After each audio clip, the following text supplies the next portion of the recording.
My name is Neil McKenzie. I'm the Senior Vice President of Marketing here at Universal, and you are in the Learning Center, where we have a number of educational events kind of covering a variety of topics, amazing speakers and guests like Melissa Galt, who's going to give you guys a number of things to kind of take with to help your business, and I believe afterwards also in the Designers Lounge.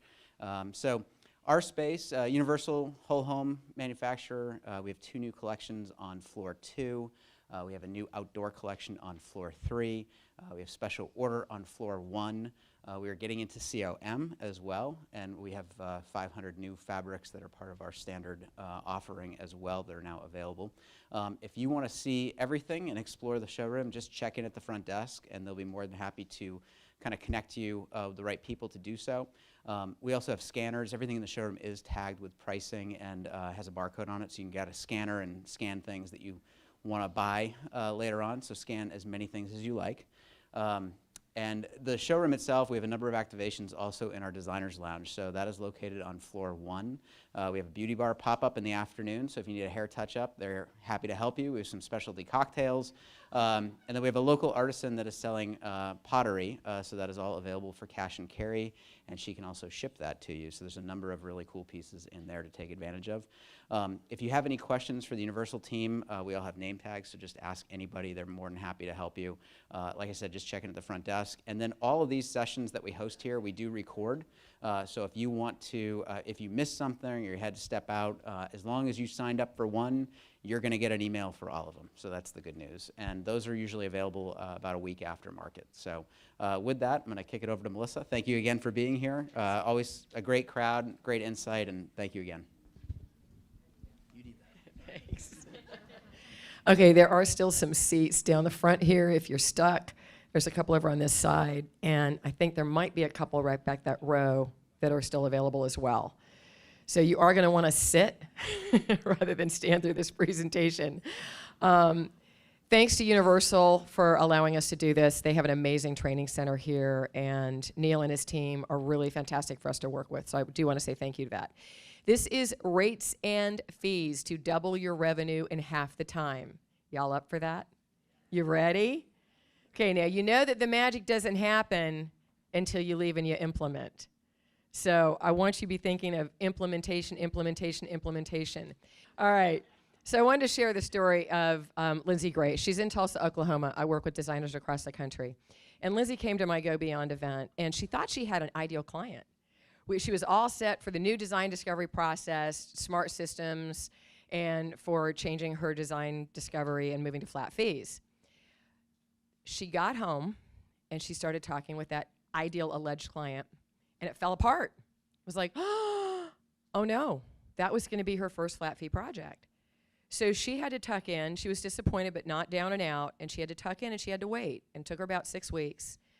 But at 6 weeks mark, she came and she said, I've got a $66,000 flat fee. And I'm like, yes. 2 weeks later, I get a text, $92K flat fee. Now those flat fees, folks, were design services only. Furnishings was entirely on top of it, okay? Now I look at furnishings as gravy. For some of you, that's gonna feel very difficult, but the reason I do that is because the gravy piece, the furnishings, are what can get shopped. We don't want that to happen. I've got ways to prevent that. But your service fees are all important. And I want you earning a lot more on the services side and as much on the furnishing side, but I really want the service fees. Because if anybody's going to ever run you over, you need to have your service fees in your pocket, okay? So that really makes a difference. So the flat fees increases profits. It also attracted ideal clients with new marketing systems. She mastered outsourcing and delegation, and she garnered her highest new fees with the new process. And this was a couple of years ago for Lindsay. So I know that my folks just keep growing and glowing, and that's what I love. 20% of today's homeowners are hiring interior designers. That is 3 times as many as pre-COVID. Okay, so COVID was a godsend for the interior design industry. It really was. Now, the challenge with those homeowners is that a lot of them are less educated when it comes to the value of design, and they are focused on HGTV. Now, HGTV has delivered a couple of good things for us, like the grand reveal, the big reveal. I do like to do a big reveal, a grand reveal. But where the problem has come in is the discounted goods and the no fee for the talent. So what I want you to do is I want you to tell folks when they watch a lot of HG, first of all, find out if they're watching HGTV. Don't be shy about that. Find out. And if they have a favorite show, say, fantastic. You know what? A couple times a month, I watch it too. And then say, but you got to remember that all that product is deeply discounted so they can get the coverage on HGTV. And did you know the talent, there's no fees for them, but all that talent gets paid basically $100,000 or well over that per episode. Per episode. And we're not charging you anywhere close to that. But we do have to charge you appropriately for the materials and the goods because our vendors don't deeply discount because they're not going to be on TV. So you just have to clear up some of those misconceptions. That's what becomes the problem. So value-based fees will work for all types of projects, whether you are doing finishes, fixtures, and lighting exclusively, whether you're doing remodeling, whether you're doing new construction, whether you're doing furnishings only, or whether you're doing a combination of all of the above. Not all of the formulas you're going to learn today will apply to all of those, okay? So for example, square foot cannot be used per room, cannot be used on a bath or a kitchen.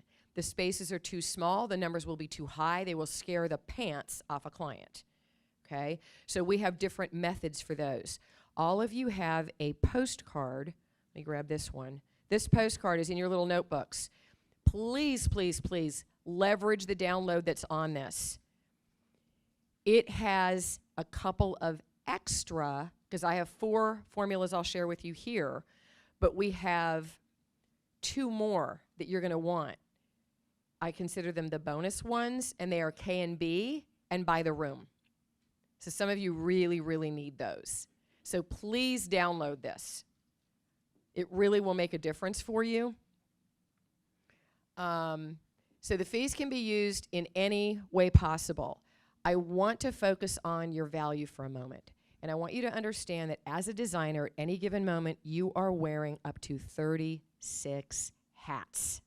Okay, so value-based fees will deliver the confidence you want, the control you need, and the compensation you deserve. I really want you having all 3 of those things. Confidence is paramount. You will not be able to shift your fees if you do not have the confidence, and you will only ever earn what you're willing to ask for, okay? So if you get queasy, that's a good sign. Queasy's good. Full-blown panic attack, not so good, okay? If we want you queasy when you're going to ask for the fees.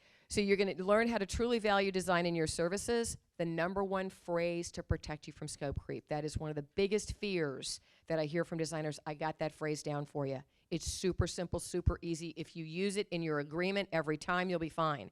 How to detail design deliverables. You must have precise design deliverables. You're going to get them here. You also have them in the download in greater detail. So I really want you doing that. And then the 4 proven formulas. Here's the bonus guide. This is the same QR. This is what you have on the postcard, so you're going to want to use that. 2 types of interior designers are in this room with me today. You get to decide which one you are, okay? One is observers. You believe that it's about gathering knowledge. You are an amazing source of knowledge, and you are getting it from podcasts, free downloads, social media groups, and the like. Trainings like this. It's awesome. I respect that. I encourage it. The challenge is you're not generally moving forward. You're just observing and gathering. And I want to move you from that to being an action taker. My action takers are my money makers, without hesitation. Now, the hardest part to this is results come from taking action, however imperfect. How many perfectionists do I have in the room? Let me see a show of hands. Yeah. Oh, the rest of you are lying. Oh, every hand should have gone up. Look, I am a recovering perfectionist, okay? I'm going to be in recovery for the rest of my life, by the way, y'all.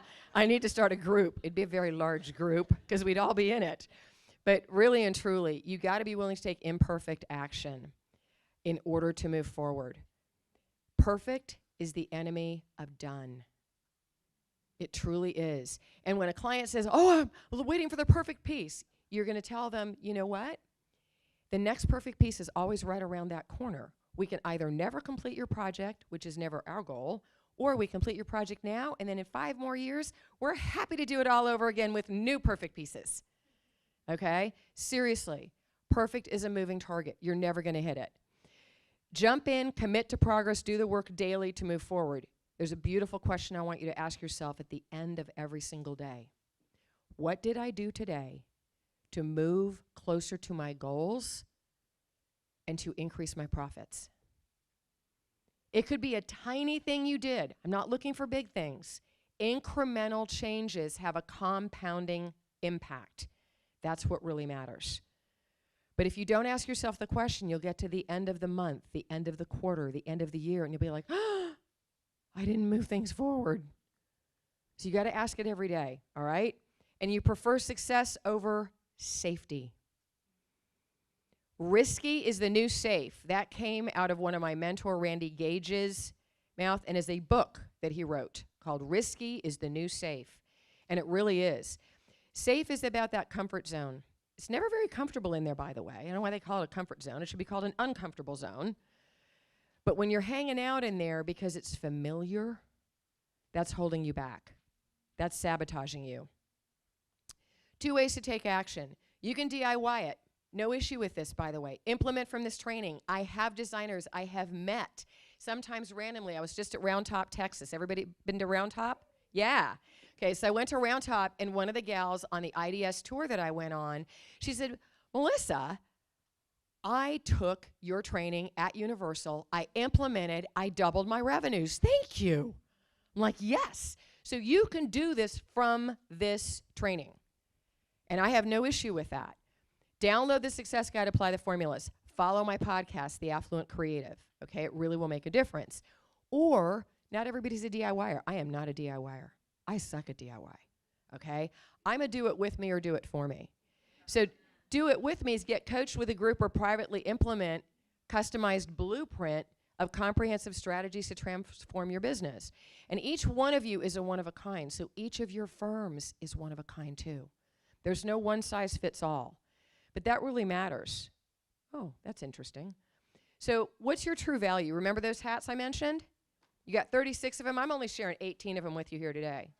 So I want to see a show of hands. And you can just leave your hands up, frankly, because you're going to wear all these hats. Who here is a materials master, a project manager? Let me see some hands. Come on, y'all. A little exercise today. Now, you may not be a contractor. That depends on the state you're in. I did it in Atlanta a couple times because I was allowed to do it. Now I'm not allowed to do it in Atlanta. And I don't live there anymore anyway. I live in Scottsdale. Color expert. Everybody in the room is a color expert, right? Psychologist. How many of you play psychologist? I know some of you have been psychic. You're trying to read your clients' minds, your contractors' minds. That's an ugly place to play. Okay, it's like, what? This is chaotic in here, okay?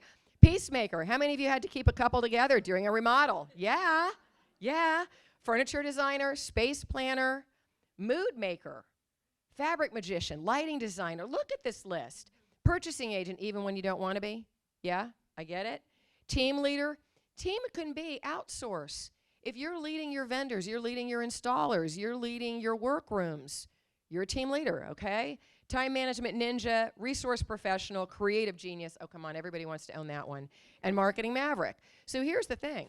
This is only 18 of the 36. I didn't even list interior designer. And that's what you're getting paid for. So do you think we could raise some rates in here? Are you with me on this? Because you're only getting paid for one hat, and I need you getting paid for a whole lot more, all right? So this is your design value factors. Your education, if it's outside of the field, it counts. It counts. Your years of experience in another field, it counts. Don't discount that, please. Your talent, your resources, your team, and your hats. Nobody can take that away from you. So when you're having an off day, you wake up on a Tuesday and you're like, I'm not feeling confident today. I'm having a confident crisis. Melissa told me I was going to have one of these, okay? So then I want you to go, wait, I got education, I got experience, I got talent, I got my hats, I got my resources, and I got my team. I have everything to be confident about, okay? You got to remember this. We got a couple of seats against the wall up here, if that makes it easier, because it's tough to stand through all this. You need to remember that design is a short-term investment with a long-term ROI, a lot like coaching, okay? Short-term investment, long-term ROI. The investment and the ROI on design, 15 to 20 years. If you're in the Midwest, if you're in New England, that climbs to 20 to 30 years, because my Midwesterners and my New Englanders, aside from my Chicagoans, who don't hang on to it quite as long, they hang on to it a lot longer, okay? So when your client's getting squirrely with you and they're backing up hard about the investment, you need to be able to say, oh, I get it. Do you realize that you're going to be enjoying the transformation that we're creating for you every day for the next 15 to 20 years? And there's no royalties back to us. We don't get a check from you every year for the enjoyment. Wouldn't that be awesome? You know, if I were to put a signature sheet together, would you all sign it so we could go and change the pricing in the industry so it's royalty and you get checks from all past clients every single year because they've enjoyed the fruits of your labor and your talent for that whole year? I think it's brilliant. We got to do this. So I want you to learn to reframe spaces. First of all, please stop calling them spaces. Really important. Clients have homes with rooms. They don't have spaces. When you talk about their spaces, you are separating yourself from them. You've gone into trade speak. If you will bring yourself to the home language, it will really make a difference and keep you connected to your client. And I want you connected. A connected client will invest a lot more money with you, and they will have a lot more trust and a lot more rapport. Okay, that truly matters. But I want you to reframe the spaces, and don't make it about a living room. Make it about the function of that room. It's not about the furnishings, it's about the functionality. So for example, you always want to find out from your client, let's say it's their bath. Are you working on their bath or a place to relax, refresh, and recharge? Boy, that sounds a lot more interesting to me. It really does. It's rather like a living room. Could be a place for romance and connection. That's not necessarily the bedroom, especially if it's date night Friday night, and they haven't had date night in forever, and now they've started to get the kids off on their play dates. So now they're looking for you to transform it into a place where they can have a date night. That means that's why they're going to invest in that new sectional for $10K, because it's big enough that both of them can stretch out on it together and watch a movie. Well, maybe they'll watch a movie, maybe they won't. We don't know. We don't need to know any more than that. And there'll be a little drinks table, and there'll be a couple glasses of red wine and some popcorn, okay? So go for the function of the room and romance it.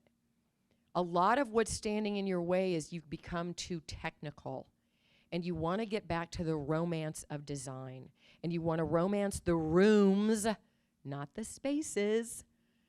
It's easy to slide on this, by the way. I slid on it the other day, and I was like, oh, because I was in a training, and I slid, and I used the word spaces, because all the gals in the room had been using the word spaces. It wasn't my fault. But it's contagious. So you really want to do that. A place for romance and connection sounds a whole lot better than doing a bedroom, doesn't it? Yeah, it does. So start looking at what are the functions they want to accommodate, and make those warm and friendly and fuzzy. If they say we want to entertain, dive deeply into that. Say, how many? Oh, 24 at the holidays. Okay, and you want to seat everybody. I gotcha. Okay, we'll make sure we get you some great dining room chairs that are not super heavy so that you can actually move them into the living room. Okay? And acknowledge what they need. Acknowledge what they want. Because when you do that, they feel heard, valued, cared for, and understood. And those 4 things will open up their wallet. Okay? The budget is in the head. The wallet is in the heart. The wallet is when they buy emotionally. How many of you here have ever made an emotional purchase? Pair of shoes, maybe? Yeah? Handbag? Yeah? Dress? Uh-huh. Thought so. Car? Okay. We want them emotional, all right? Apparently, I'm not allowed to pause. Okay. So your value increases. Yeah, you're going to have to fix it.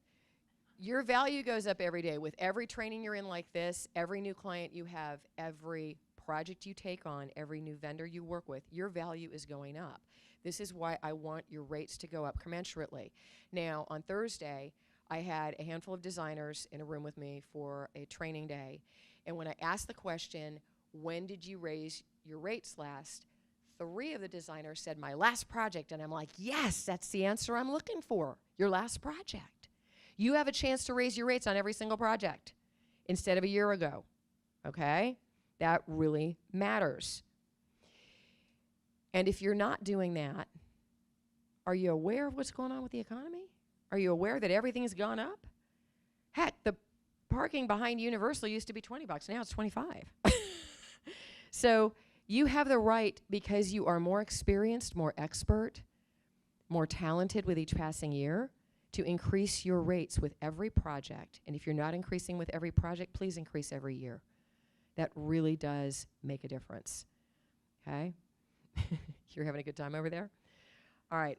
I'm going to dive into the first rate. I'm probably skipping a couple of things, but don't worry about it. We'll all come back to it. First rate is percent of project cost.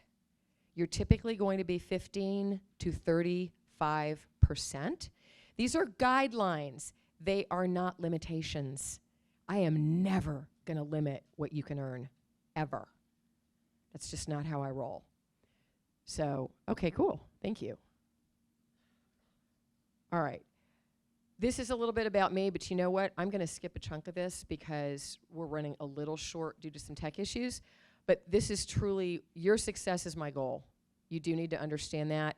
Any of my clients that are in the room can verify that for me, as well as the designers on the Go Beyond here. So I experimented so you don't have to. I have 30 years in the field.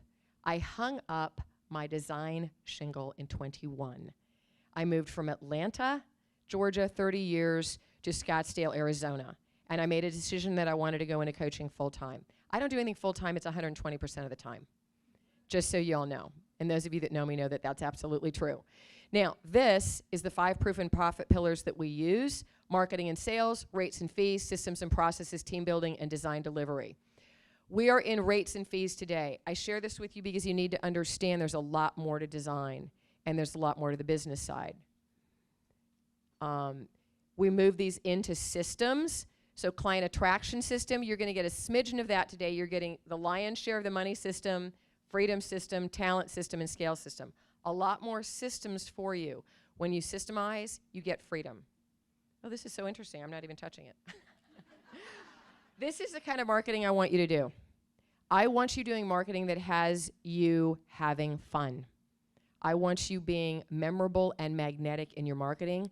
If you love to network, let me see how many hands will go up if I say, do you love to network? Anybody? Oh, a handful of you like it. Okay, cool. So if you love to network, and I do have a handful of designers that do, I will give you specific places to network and specific ways to network, including never answering the question of what you do with, I'm an interior designer, because that's a deal breaker. Don't do it. But if you don't love networking, a lot of hands didn't go up, then I'm going to say whip out your social calendar and let's start having some fun with it. Okay? You have to leave your office. You have to leave your home. You have to get out. Yes, I saw that face. I did. Look out. Because when you're having fun, you will meet clients when you elevate the level of fun. So instead of going to the free wine tasting down the block, do the wine dinner for $250, $550, $750. Maybe it's $1,500. You go 4 times a year, but you meet the most fabulous people. And then you do follow-up with them. And 2 or 3 of them become clients. That won't happen at the free wine tasting, I promise. Okay? So one size does not fit all. Your business, your way. Very important. Thursday, one of the designers in the room said, I don't do mood boards. I don't like mood boards. They make me uncomfortable. I said, no problem. You don't have to do a mood board ever. It happens to be among deliverables. A lot of designers do them. No big deal. Don't do a mood board. I have a private client right now who does extremely well for herself. She does not do floor plans. I mean, she doesn't even outsource them. She doesn't do them, period. And she's doing just fine. Now, did I consider changing that? No, I didn't, because of how I met her was through a panel that I did, and she has such a strong point of view. And she's been very effective at this. I wasn't going to change that. I'm here to improve what you do. I'm here to add systems where you need them. I'm not going to fix what isn't broken. And if you're loving doing something a certain way and it's working for you, I'm going to stand back and go, do it. Awesome. Okay? Your business, your way is really important. We cannot do one size fits all in this industry. It will not work. You're a creative and you need that freedom. And I want you to adapt your fees per project per client. This is why I have 4 different formulas for you, because I want to make sure that you can be adapting. Find what fits you. Don't rely on what someone else is doing. Don't check in with your friend or your colleagues or your peers, or be careful where you're getting your advice, because you don't know the rest of their model. And if their model isn't your model, it's going to mess you up. Okay? Okay, wait a minute. Let me go back a sec. You need this phrase: additions and changes require a change order and additional fees. That's the magic phrase. That's it. Not very many words, not a paragraph. Goes at the bottom of your deliverables. This keeps you safe with every flat fee formula. Very important that you use this. It must be in every agreement. It really must. That is your get out of jail free card. Now, I'm going to show you what deliverables look like. And by the way, all of this is in the download also, okay? Okay, good. There's just a delay. So this is remodel, design, decorate ones. Now, yours may look longer because I'm on a slide right now, so I'm trying to keep them fairly succinct. But the key piece to this is, you see the numbers in front of each one of those? Please don't change those numbers to all or any. I've seen designers do this, and it just makes me want to scream, because when you put all or any in front of that, the client can say, I'd like 10 floor plans per room. And by rights, you have to provide it. That's goofy. You get to decide how much they get. Now, if you don't like doing a vision board, you don't have to do a vision board. If you don't like doing floor plans per room, you don't have to do floor plans per room. My client doesn't. If you want to do 5 floor plans per room, do it. I don't recommend that, by the way. I can knock out 5 floor plans for any room in about 30 minutes, but I'm only going to show the client 2 of them. All right? 1 finished board per room. Maybe you want to do 2. Less is more in today's age. Okay? Less is truly more. We are in an age of intense digital distraction and decision-making fatigue. That fatigue is showing up when you give clients too many options. They shut down. They can't make a decision. Do not give them 2, 3, 4, 5. Give them your best, your number 1, have a back pocket B. That's all they need. They don't need more than that. I remember when I started out 30 years ago, I would provide way more than that. But we didn't have the digital age then. We weren't experiencing that fatigue. And then I moved very quickly into far fewer, because the question they always ask is, what's your favorite one, isn't it? So why are you showing them anything but your favorite? Now, you can have a back pocket, but don't encourage that. You don't want them that involved. Remember, if you listen to no other episode on The Affluent Creative, listen to the episode titled, Clients Aren't Qualified. Clients aren't qualified. They aren't. You know what I'm talking about, okay? Did you know that most homeowners, you'll never get to hear this from them, by the way, they can't read a blueprint? They can't read an elevation? Many of them can't read a SketchUp rendering. If you want them to read something, it better be a photorealistic rendering. Seriously, but they won't tell you because they're educated and they feel stupid. So be very careful about that. You don't want to have that happening. Now, this is without the construction, without the remodel in it, and it's much shorter. Now, you've got to pay attention to this, too. See this 5 client meetings in-home, up to 90 minutes each? You have to specify on meetings, whether it's 90 minutes, whether it's 2 hours, whether it's 3 hours, okay? In real time. Where did I put that? Oh, deliverables, digital and in real time, yeah. I knew what RT meant. I was like, where is it? But you really have to pay attention. So, for example, if you have the first meeting, You expected 90 minutes. It runs to 3 hours. You have a little conversation with the client. You say, hey, we're going to comp the overage this time. Do you anticipate the rest of our meetings running to 3 hours? We kind of think they will, because we need to do a change order for the rest of the meetings. Okay? So you comp the first, because we don't want you having to do change order for every single meeting. That gets kind of goofy. You're gonna be gracious. You'll comp it the first time, but then you just do the change order for all the rest of the meetings. Okay? This applies to or contractor walkthroughs, client walkthroughs also. But if you're doing electrical walkthrough, plumbing walkthrough, tile walkthroughs, you're doing paint walkthroughs, you're doing anything like that, you got a contractor who likes the company of an attractive woman, trust me, it's going to be at least 2 hours. Okay?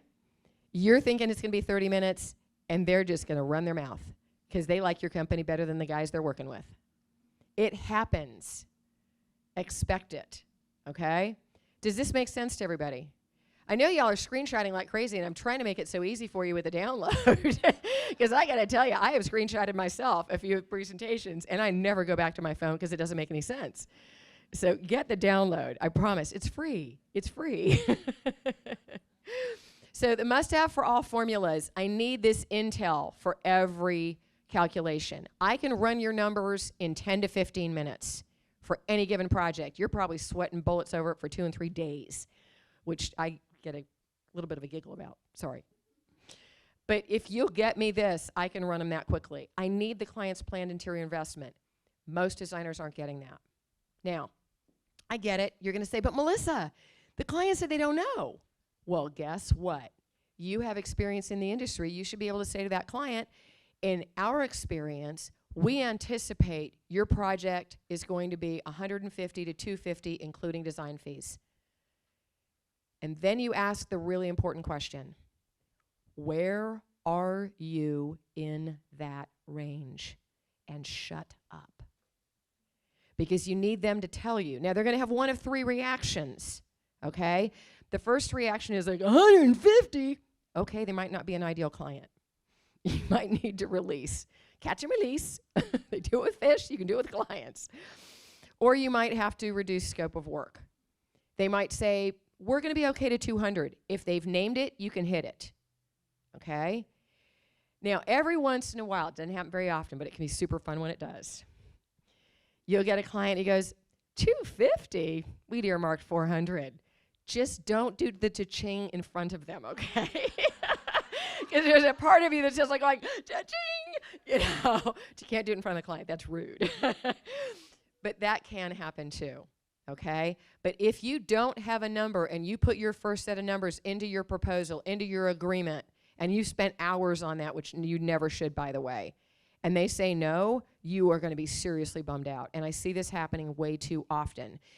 Please address the elephant in the room. You have to address the numbers up front. The estimate of time, those of you that are hourly should have no problem doing this. I really want to have your estimate of hours. Now, I'm going to pad it, and I'm going to give you an extra $50 on your rate. Don't worry about it. I'm taking care of you. But I do need to know that.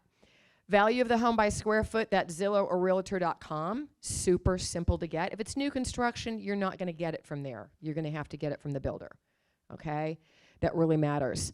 Square footage of the project. Again, if this is going to be per room, just get me a list of rooms. So much easier, okay?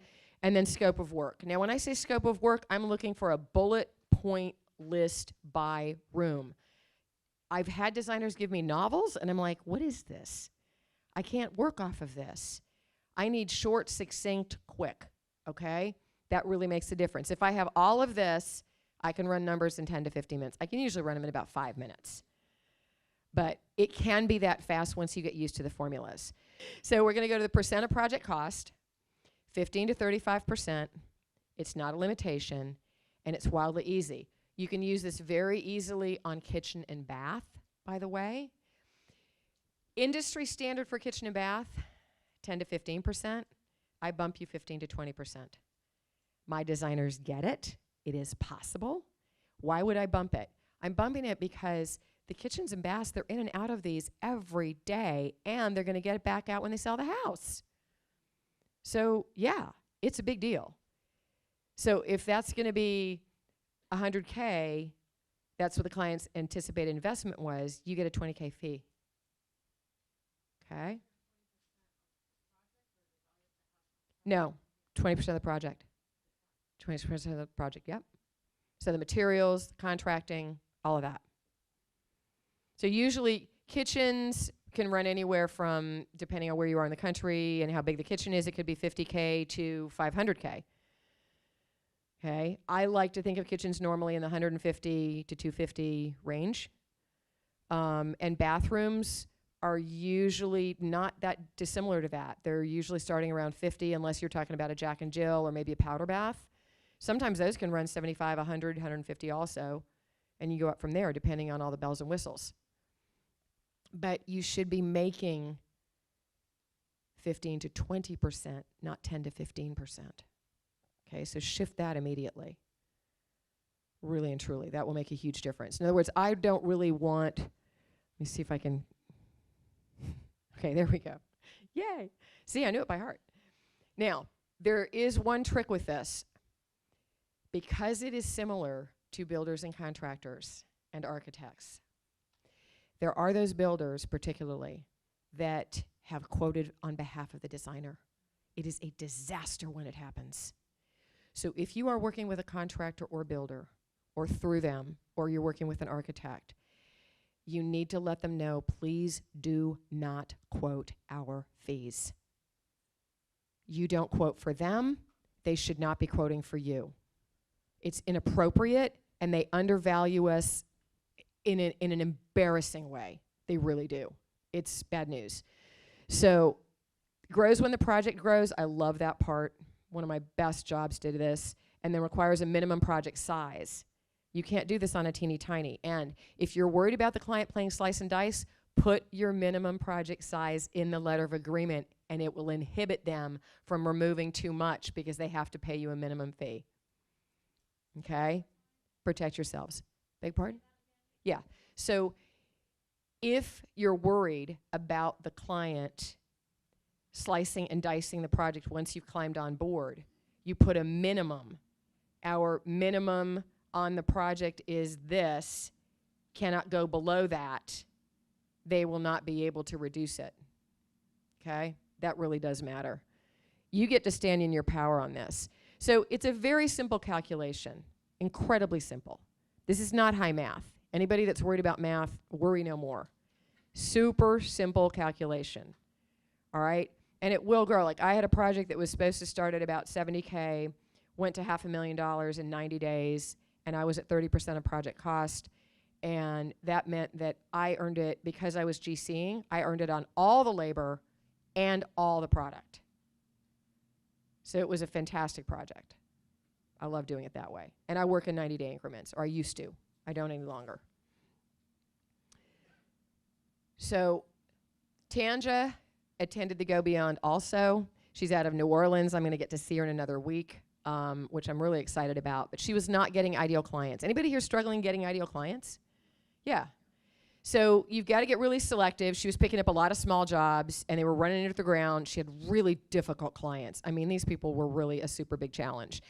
And at the Go Beyond, we were able to get that completely turned around. Flat fees, reclaimed a day per week, because she wasn't tracking hours anymore, and she wasn't doing those hideous hourly invoices. Oh my gosh.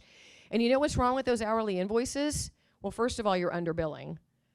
But secondly, clients aren't qualified to ask you questions about them, and they actually think that they are. And they'll say, 5 hours for a sofa? And I'm like, yeah, 5 hours for a sofa. But you shouldn't ever have to defend yourself. So just move to flat fees. Seriously, it's so much simpler.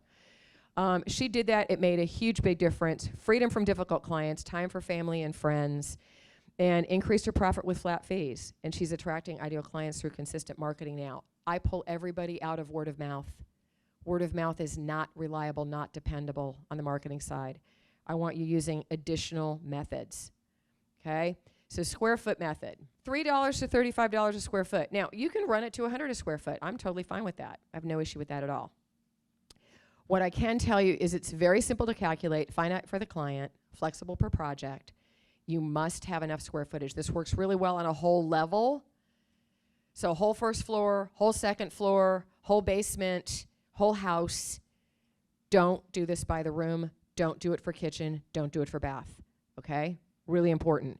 There's no room to grow the project. So if they start adding things on, you must have additional fees.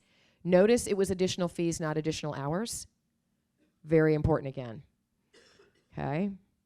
So again, here's the calculations. What I love about square footage is small changes, big impact. So before you take your fee, add in a dollar or two and see what it does. Okay? I had a designer who had a finishes, fixtures, lighting only, 9,400 square feet. She charged $10 a square foot, $94,000 payday. Anybody not want that? That's pretty sweet for finishes, fixtures, and lighting. And that's a lot of work in a 9,400 square foot, especially since it's not all the same surface going throughout, not by a margin. So that was a necessary compensation. Most designers get trapped at very low square foot fees because you're getting caught in commercial. Commercial is $1.50 a square foot because commercial has a much larger square footage. But residentially, we don't have that. So you've got to use higher square foot numbers. Yes, ma'am. Mm-hmm. You can use this either with a procurement fee on top of it as a 2-fee method, or you can use this by itself. That's entirely up to you. I've used it a lot as a 2-fee method, unless I had somebody who was doing remodel and no furnishings, and then we strictly use this. So one of my clients back in 2020, we were moving her to flat fees, and she had a remodel. And she said, Melissa, I'm going to do $750 a square foot. I said, what? I said, no, double. And she got dry heaves right on Zoom there. I was like, oh, no, hang on, whoa. So I got her to $1,350 a square foot. The client was a senior VP with Zoom. We all know what Zoom did in 2020. So she got in front of him, and stomach was churning, and she's, trying to just get through the agreement with him. And the only question he asked her, and the only one you have to be prepared to answer is, what's the basis for your fee? And she said, $1,350 a square foot. He whipped out his checkbook, $46,000, handed her the check. So here's the thing. The limitations are not on the client side. The limitations are in your head. Those gorgeous, handsome heads of yours. That's where the limiting beliefs are coming from.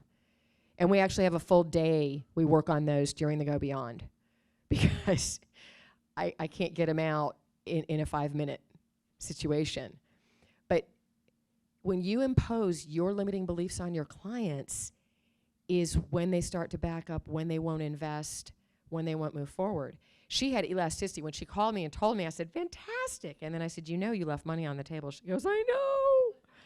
Because when there's no resistance like that, you've left money on the table. You at least want a raised eyebrow, a pause, a sharp intake of breath, a question, something indicating you've hit some sort of limit. Otherwise, you have left money on the table. I've done it. And I've walked out going, oh, I don't know how much I left. Oh, So you really got to pay attention to that. But nice bumps, little growth. Danielle is kind of incredible. She came to the Go Beyond. She was in a very frustrated, dark place in her business. And we got her turned around, streamlined, productive, moving forward. But when she grabbed onto flat fees, she's out of Rochester, New York. Okay? I've got some folks in the room from Rochester. So I want you to understand that you don't have to be in a major city to make these shifts and changes. And she holds the record for the highest flat fee on a remodel at $35 a square foot. And I said, Danielle, that is awesome. And she said, Melissa, I ran all the formulas, and I kept coming up with the same answer. And so I went to the client with it, and they said yes. And I'm like, and it sounds like you had elasticity there too, didn't you? So she probably could have gone higher, but she, that was above our normal range. So very cool. I want you using these as guidelines again, not as limits. And she increased her profits remarkably. She redesigned her team, but what I love most too was she implemented the VIP paid wait list, and she was 6 months out when I last talked to her. She had a pipeline filled for 6 months. And that's something we talk about at the Go Beyond and in my private coaching. It makes such a difference because I want you managing your workload. I don't want you saying yes to everybody in the moment because you're like, what if they never come back? What if I have a dry spell? Okay? I want you mapping that out. Clients will wait for you. They truly will. They're happy to do it. And they put a non-refundable 50% of the design fee with you. So they're not going anywhere. If you ask them for $2,000 or $3,000, they'll leave you because that's not enough money for most of them. Okay? So keep that in mind. Hourly with a multiplier. This is a backup. All right? It's not a front method. We're taking 150 hours times hourly rate. Now, if you already have 200, go to 250. If you're at 250, go to 300. I want you popping $50 on top of any hourly rate that you have, all right? But you notice this, that 1.5 multiplier? I'm correcting your 40% deficiencies, okay? How many of you that are charging hourly have a line item on your invoices that says project communication? Anybody? A couple of you do. Okay. So project communication is all of the emails, texts, and phone calls between you and the client, you and the contractor for that project, you and the workrooms, you and the installers, you and the reps, you and everybody related to that project. How many of you, if you really thought about it, know that that's about 5 to 10 hours on any given week? And you're leaving it on the table, aren't you? Okay, this is why I'm correcting how you're billing. All right? It really does make a difference. And if the client appears to be a PITA, pain in the fill in the blank, okay, use 1.75. I have one client who said, Melissa, they're a serious PITA. I went to 2.0. I'm like, you go. Okay? But here's the challenge with this. If your client asks you for the basis, you can't say, well, I took my hours times 1.5, and then I raised my rate. No, that is not going to fly. So what you have to do on this number, you got to back in your square foot and give them a square foot basis for it. Okay? But the reason I want you running two formulas is so that you're doing a check balance. And if they're wildly different, like if you're running square foot against this, you need to play with your square foot numbers so you get better alignment. Okay? That's why we do that. Generally, this is not the one I want you using. But those of you that are unwilling to shift to some of the other formulas, if you at least did it this way, you would wind up doubling your revenues, which is what I want for you. So it should be a pay in full or scheduled payments. If you're not getting at least 50% upfront and then 50% the balance before design presentation, you're not doing it right. 50% upfront and then the balance is due before design presentation. Okay? Then your procurement management fee can kick in from there, and we're going to get to that part. This is best on predictable projects with clients that you already know. Because has anybody ever had like a Jekyll Hyde where they're one way when you interviewed them and when you vetted them, and then all of a sudden you start working with them and they are like a completely different person? Yeah. Okay. So we got to be careful about that. You've got to fully understand the time required in order to educate into the value. I never sell, I just educate into value. That's what makes the difference. And then leaves you open to the client wanting to work per hour, which we don't want. Your business is your business. There are clients that will try to tell you how to run your business. Don't let them. Say, you know what? I really respect you're giving me advice for my business, but this is our business and we've been very effective running it this way. And we would appreciate it if you'll either adhere to our process or perhaps we're not the firm that's the fit for you. Okay? Sometimes it's an attorney trying to tell you how to do it. They'll redline the agreement. That's always special. Love that. So yeah, you've really got to grow a backbone. I'm a vertebra grower. That's what I do at the Go Beyond is I grow vertebra for each of my designers. They come out a lot stronger. You've got to have the backbone to run your business your way, and don't let the client tell you how to run it. Okay? That's very, very important. Let's see if it'll do it over here. Hee hee. Oh, there we go. All right, so Beth was one of my early attendees at the Go Beyond, and she had coached with a business coach who was not in design. And she said, oh my gosh, Melissa, it made such a difference because you understand design. Design is incredibly complex. You all are in one of the most complex businesses in the world. And I'm not kidding on that front. So she's made a lot of shifts and changes, increased her profits with higher rates and fees, moved to flat fees, attracts ideal clients, and mastered delegation and outsourcing. I love seeing the growth. I really do. It's super fun for me. Get your download. I don't want you to forget that. So here's the combination rate method. Now, with the combination rate method, what we do is the fixed design fee comes from one of the three methods we just did. Okay? Now, percent of project costs, you're not normally doing 2 fee. You're normally doing single fee because you're already getting the percent on everything in the project. So you can't double dip. That's not okay. But procurement or product management fee is 25 to 60%. So that means you're getting 25 to 60% on all product. If you are doing finishes, fixtures, lighting, you are likely going to reduce that to 15 to 20%. Beg pardon? Yeah, so 25 to 60% is what you can get on top of all product. It's markup. I just don't use the word markup. Notice my language is very, very careful. Nobody wants to pay a markup, okay? Now, there are designers that will do reasonable retail. They'll do there are designers who'll do MSRP, or they'll do MSRP less 10 or 20%.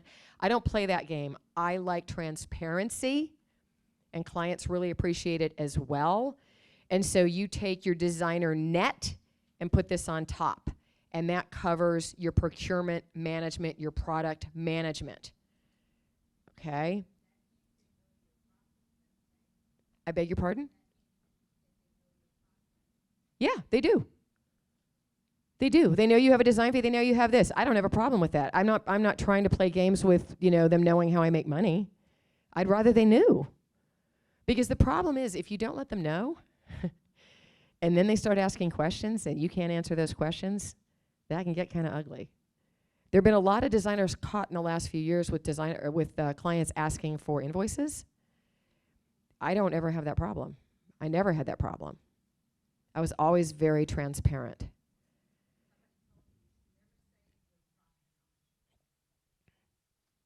Well, I don't refer to this as profit. I refer to this as product management. It's the language. If they say, is that your profit? I'll say, well, let me show you what that really looks like, because it covers these 10 things. And that's what I do. Yes, ma'am.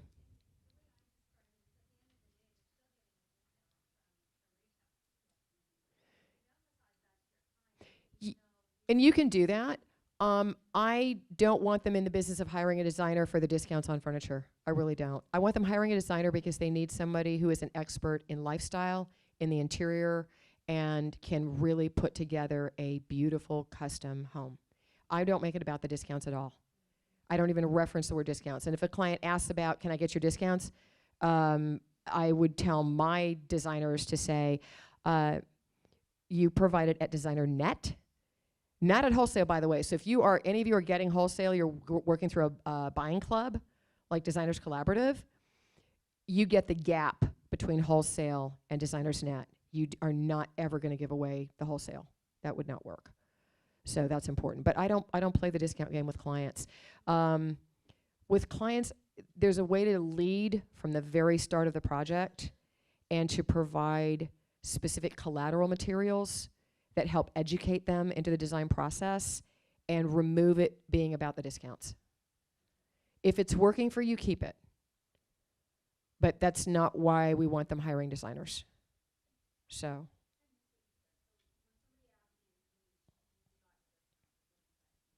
I say we work off designer net, which means that you are getting anywhere from 10% to 40% off, but we are then applying a procurement management fee or a product management fee to that, because there's a lot of work associated with procurement.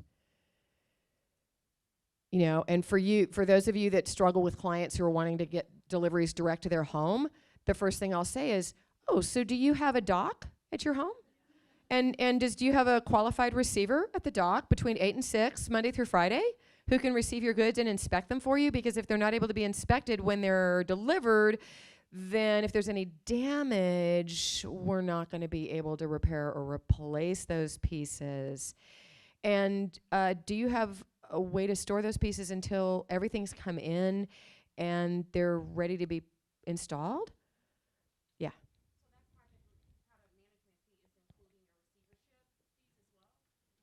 Receiving is under shipping and handling. Shipping and handling is a separate fee that is on the agreement, and that on the East Coast averages 15 to 20%. As you go towards the Midwest, it gets 20 to 25%. And if you hit all the way on the West Coast, it's 25 to 30%.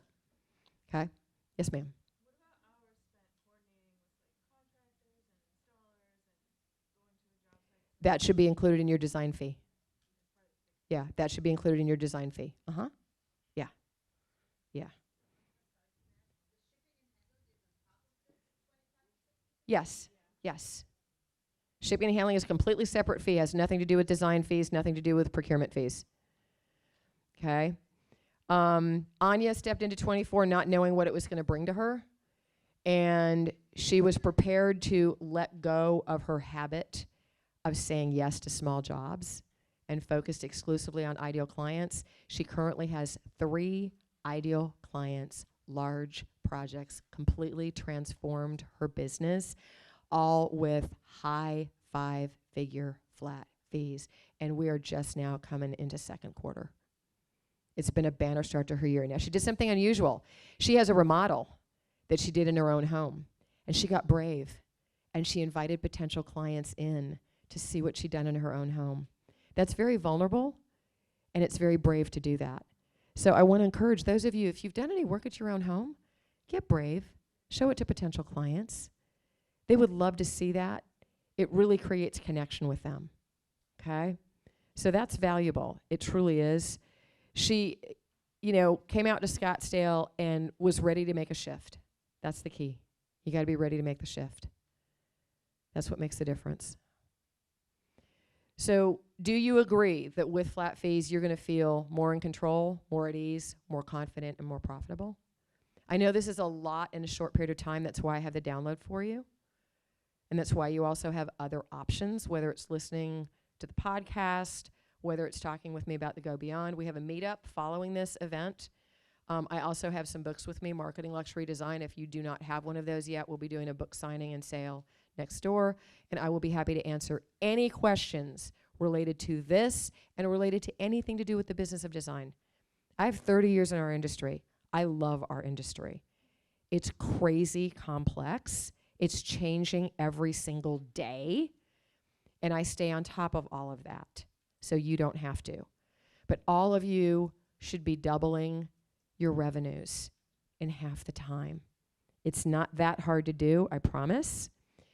Are you going to be an action taker and a moneymaker, or an observer and a knowledge expert?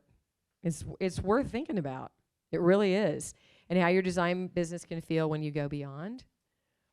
All of these make a difference. I wanted to give you options so that you can move it forward effectively.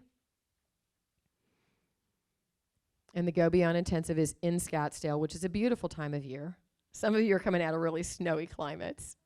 This is cold for me here.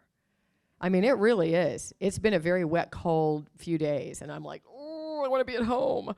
It's beautiful right now. It truly is. You have a postcard in your notebooks that has a link and a QR code on it, so you can get on my calendar. Nobody gets into the Go Beyond without a conversation with me. I curate this very specifically. It's very, very important. Meetup is in the lounge next door. Okay, you all know it. Oh, by the way, they have the coolest cocktail machine over there. It's like a Keurig of cocktails. Super cool. They put a bottle of alcohol in there, and you get all sorts of, it's a whiz bang. I want to get one of those for home use, really and truly. And then we'll do the book signing, too. So thank you all for being here.